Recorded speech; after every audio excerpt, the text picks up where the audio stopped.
So remember how they said Thomas Crooks, the man who attempted to assassinate Donald Trump, essentially had no online footprint? Well, the FBI lied.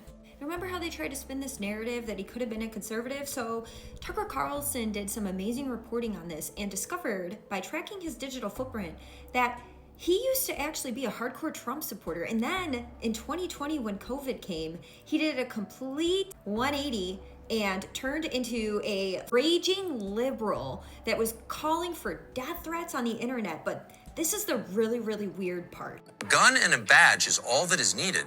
Then authority obviously comes from the barrel of a gun. We have more guns than they do. There is no way we can avoid a war at this point, so you better just get used to the idea. We have nothing to lose and everything to win. And the alternative, a global police state, is unacceptable. Nothing in life is simple, but that is no argument against doing it. So who is this Willie Tepes? Unfortunately, we don't know. The FBI hasn't made any mention of him in public, although they certainly know he exists.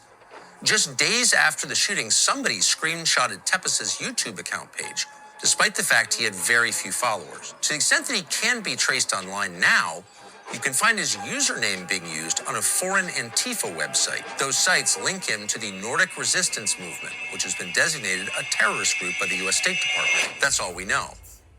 We do know, however, that Crooks' online footprint abruptly ends after his encounter with this mysterious figure, Willie Tepes. Regardless of whoever Willie Tepes is or was and what his motives may have been, who he may have been working for, there is no doubt that Crooks was ripe for recruitment by someone. So Thomas Crooks was associating and conversing with known terrorist group members, but yet this was never mentioned in the congressional report that was released. So what are they covering up and why is the question?